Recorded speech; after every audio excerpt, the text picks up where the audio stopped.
Hello friends, इस video में हम डिस्कस करेंगे एरियोला टिश्यू के बारे में। Areola tissue is the most abundant tissue.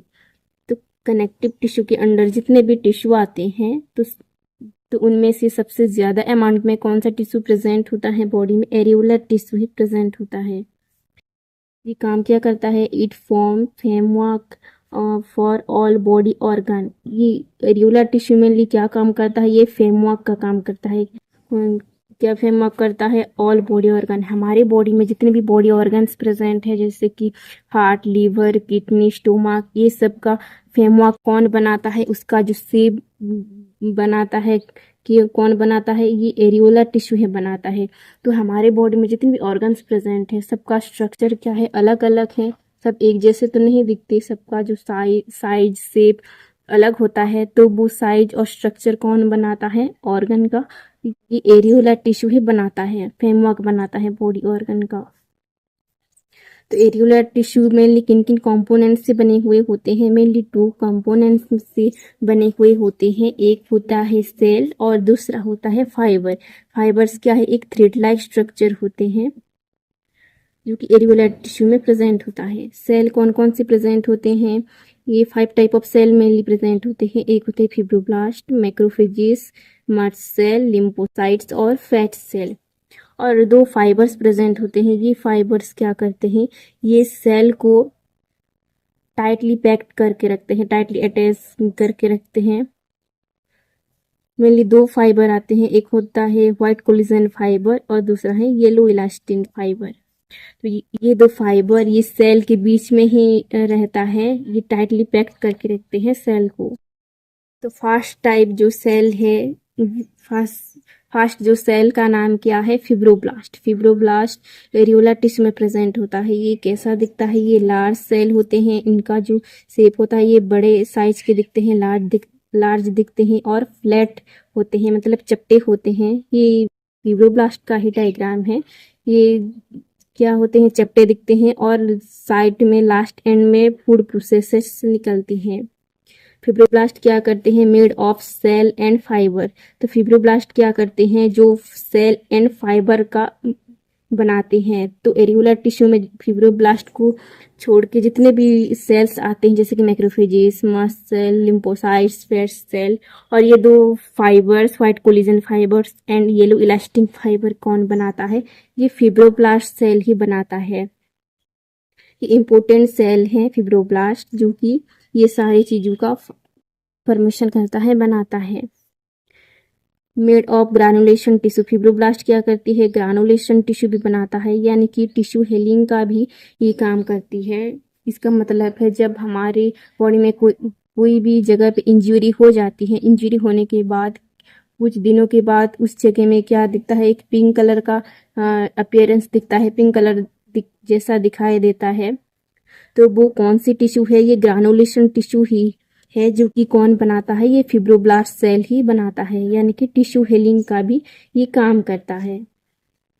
Second type का जो सेल है वो है मैक्रोफेजेस। मैक्रो यानी कि लार्ज और फेजेस यानी कि फेगोसेटिक। ये कैसे दिखते हैं मैक्रोफेजेस? ये इरेगुलर शेप होते हैं, यानी कि इसका जो पर्टिकुलर शेप नहीं होता, ये इरेगुलर शेप में प्रेजेंट होते हैं। मैक्रोफेजेस क्या करता है? ये फेगोसेटिक सेल है, यानी कि ये फेगोसाइट कर देता है, एंगल्फ कर देता है। जब हमारी बॉडी में कोई भी डस्ट पार्टिकल एंटर होता है या फिर डेड सेल प्रेजेंट होते हैं, उसको ये फेगोसेटिक कर देता है, एंगल्फ कर देता है। देन ये फेगोसेटिक सेल टिश्यू में हमेशा प्रेजेंट नहीं होता, कुछ तो फिक्स रहते हैं टिश्यू में मैक्रोफेजेस सेल, और कुछ मूव करते रहते हैं हमारी बॉडी में, और डेड सेल को या फिर डस्ट पार्टिकल को एंगल्फ कर लेते हैं और हमारी बॉडी को प्रोटेक्ट करते हैं। देन थर्ड सेल है लिम्फोसाइट्स। लिम्फोसाइट्स मेनली लिम्फ में ही प्रेजेंट होता है, और कुछ क्या होते हैं? कनेक्टिव टिश्यू में भी प्रेजेंट होते हैं। ये कैसे दिखते हैं? ये स्मॉलेस्ट सेल होते हैं, छोटे दिखते हैं, और ये इरेगुलर शेप में होते हैं। ये भी इसका जो पर्टिकुलर शेप नहीं होता, ये इरेगुलर शेप होते हैं। It form carrying antibody. Lymphocytes में एक सेल होता है जिसको प्लाज्मा सेल बोलते हैं। प्लाज्मा सेल क्या करता है? ये एंटीबॉडी का फॉर्मेशन करता है। एंटीबॉडी क्या करते हैं, जब हमारी बॉडी में कोई भी माइक्रो ऑर्गेनिज्म एंटर होता है, जैसे कि बैक्टीरिया हो गया, वायरस हो गया, तो ये एंटीबॉडी उसके अगेंस्ट में क्या करते हैं, फाइट करते हैं और हमारी बॉडी को प्रोटेक्ट करते हैं। तो ये हमेशा फिक्स नहीं रहता, कनेक्टिव टिश्यू में भी रहता है, पर ये हमारे बॉडी में सर्कुलेट करता रहता है, सर्कुलेट करता है। और सेल है मार्श सेल। मार्श सेल भी इम्पोर्टेंट सेल है एरियोला टिश्यू में। तो ये कैसे दिखते हैं, ये राउंडेड सेल होते हैं, इनका जो शेप होता है वो राउंडेड जैसा होता है।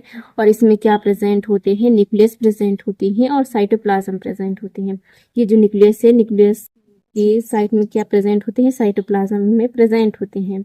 मार्श सेल में ली 3 सब्सटेंस क्रिएट करते हैं, एक है हेपरिन, सेकेंड है हिस्टामिन और थर्ड है सेरोटीन। ये 3 सब्सटेंस मार्श सेल सिक्रिएशन करती हैं, सिक्रिएट करते हैं। तो हेपरिन क्या करती है, हेपरिन एंटीकोएगुलेंट बोलते हैं। तो ये क्या करता है, जब हमारी बॉडी में कहीं पर भी इंजरी हो जाती है, इंजरी की जगह पे क्या निकलती है, खून निकलता है, तब वहाँ पे हेपरिन सिक्रेशन होता है, जिसकी वजह से वहाँ पे कंटिन्यूसली ब्लड फ्लो हो सके, वहाँ पे क्लॉट ना बने। तो इसीलिए वहाँ पे क्या सिक्रेशन करता है, मार्श सेल हेपरिन सिक्रेशन करता है। हिस्टामिन, हिस्टामिन क्या करता है, वासो कंस्ट्रक्टर करता है, यानी कि इन्फ्लामेटरी रिएक्शन जनरेट करता है हिस्टामिन, ताकि जहाँ पे इंजरी हुआ है वहाँ पे जो भी टिश्यू हीलिंग का सेल्स हैं वहाँ पे जल्दी पहुँच सके और टिश्यू हीलिंग कर सके। सेरोटिन, सेरोटिन क्या करता है, ये वासो डायलेट करता है, यानी कि ब्लड वेसल्स को डायलेट कर देता है, जिसके हेल्प से जो इंजरी जगह पे कंटिन्यूसली ब्लड फ्लो हो सके, अच्छे से ब्लड फ्लो हो सके। ये 3 सब्सटेंस मार्श सेल सिक्रेशन का काम करता है, सिक्रेट करता है। देन होता है फाइबर। एरियोला टिश्यू में मेनली 2 फाइबर्स होते हैं, एक होता है व्हाइट कोलेजन फाइबर और दूसरा है येलो इलास्टिन फाइबर। जो व्हाइट फाइबर्स होते हैं वो कैसे होते हैं, प्रेजेंट लार्जर अमाउंट।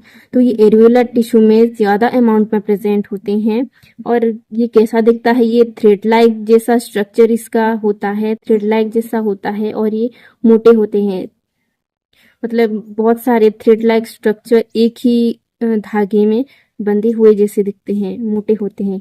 और ये कैसे होते हैं, बंडल्स में होते हैं, जैसे बंडल्स होते हैं 5 धागे एक बंडल में होते हैं, जैसे बिल्कुल वैसे ही दिखते हैं व्हाइट कोलेजन फाइबर।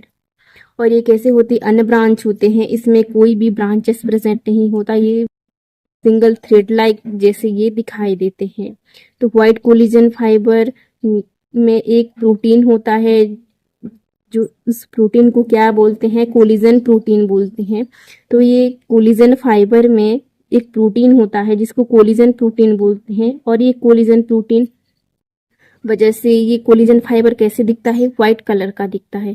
प्लस ये कोलेजन फाइबर कोलेजन प्रोटीन की वजह से ये स्ट्रेंथ प्रोवाइड करते हैं टिश्यू को, यानी कि हार्डनेस प्रोवाइड करती है, स्ट्रेंथ प्रोवाइड करती है।